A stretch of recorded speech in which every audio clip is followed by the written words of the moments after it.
Hello YouTube!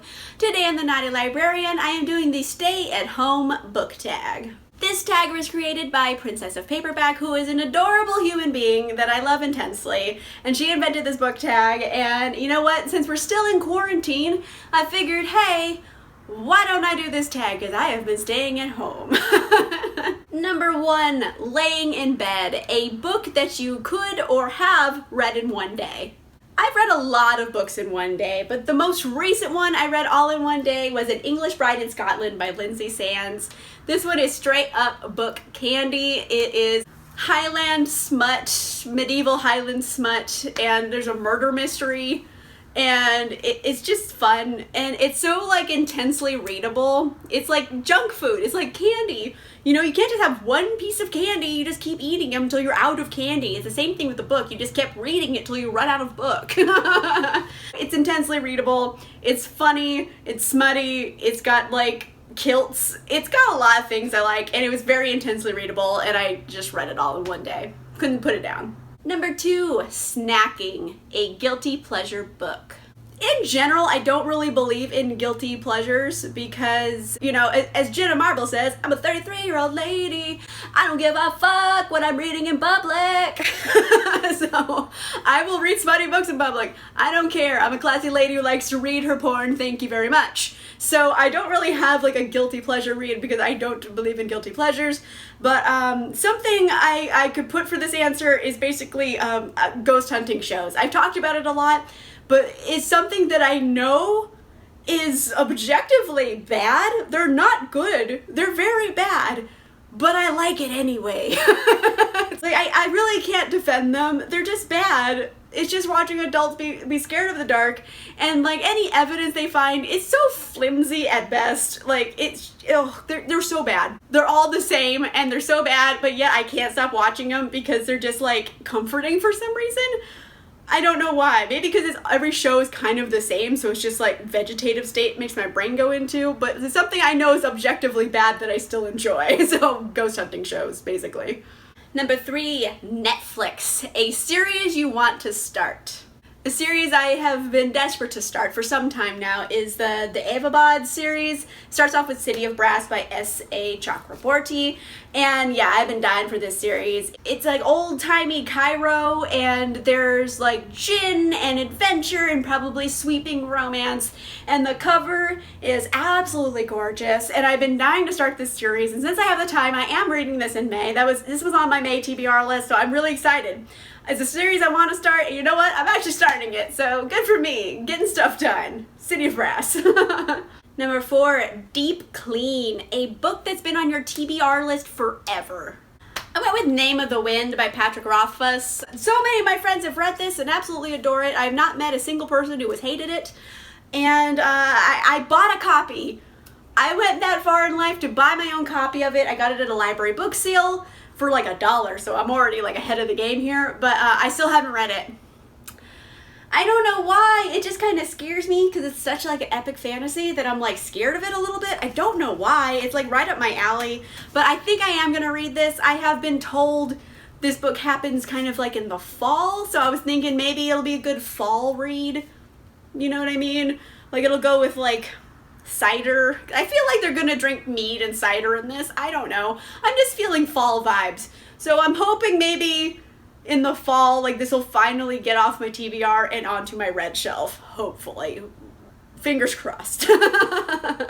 Number 5, Animal Crossing, a book you bought recently because of hype. I don't know how hyped this is for everybody, but for me it was pretty hyped, and that's The Unspoken Name by A.K. Larkwood. And basically I had seen it all over my Instagram feed, or Bookstagram for that matter. I like a lot of fantasy books, and I follow a lot of people who like fantasy books, and everybody was posting this. And I kept seeing it, and it looks like a really cool cover, and this is a horn, not a blunt, because I realized from a distance it looked like a blunt to me, but anyway, that's neither here nor there. It's about orcs, and I haven't read a book about orcs, and I'm excited to read this one eventually. It'll happen eventually. But yeah, I kept seeing it all over Bookstagram, and I was like, damn, that looks really good. So I went out and bought it because I just seen it everywhere. So it was hyped for me. I don't know if it's hyped for everyone, but yeah, for me, I kept seeing it everywhere. I had to have it. Number 6, productivity, a book you learned or had an impact on you. I just went with Six of Crows by Leigh Bardugo. I guess it had an impact on me because, like, I think about this book at least a couple times every week without fail since I've read it. I compare other books to this book because it was so good. It gave me some of my all-time favorite characters in the world. So, impactful, definitely. I think about it all the time and the characters from this series all the time. And I read this book a long time ago, so as far as like lasting impact goes, I think it counts because I think about it all the time still. Number 7, Facetime, a book you were gifted. I end up getting a lot of books kind of gifted to me, but the most recent one that I saw that I grabbed was Once and Future by Amy Rose Capetta and Corey McCarthy. I have been really wanting to read this, and this was on my Amazon wish list, and one of my lovely subscribers sent it to me, so thank you so much for sending that to me. And yeah, it's kind of sci-fi King Arthur. Love it, and I think it's also gender swapped. And I've been dying to read this. I still haven't read it yet, though, because I'm a monster. Because there's a lot of books to read in the world, okay? So it's not necessarily my fault, but I do really want to read this. And again, I have lovely subscribers. You guys are the best. And someone sent it to me from my Amazon wish list, so thank you so much. Number 8, self-care. What is one thing you've done recently to look after yourself? Well, personally, like many other millennials, we have finally discovered what TikTok is.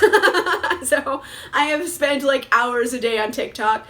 It's so addictive because it's just like for short attention spans. Everything's like a minute long.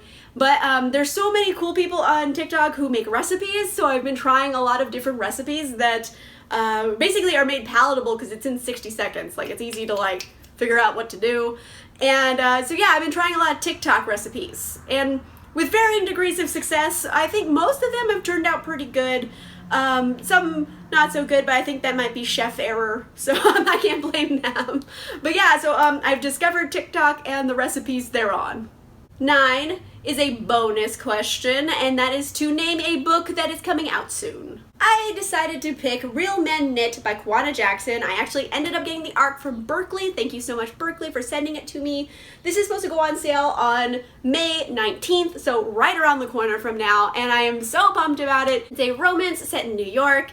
It's about a knitting store, and they're basically, the mother dies who owned the knitting shop, and her son is like, I want to keep this going in her honor. I don't know about knitting, so it's a knitting-based romance. He teams up with the girl who works in the shop to like keep the shop going, and you know, sexy results. And I have been really wanting to read this. It sounds really good, and I think this is a debut author as well. So yes, coming out right around the corner, Real Men Knit by Kwana Jackson.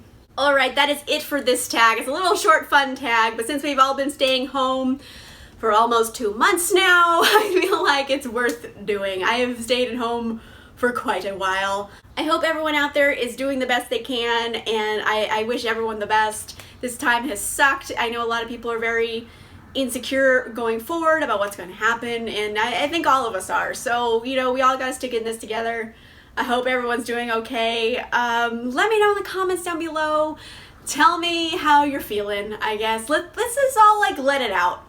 Let it out in the comments section, you know what I mean? Like, how do you feel about this quarantine? It's been rough for a lot of people, so comments down below. Or hey, just tell me what you're reading right now if you had nothing else to say. Comments. If you like this video, make sure you give it a like, and if you want to see more videos, make sure you subscribe. And I'll see you guys soon. Bye!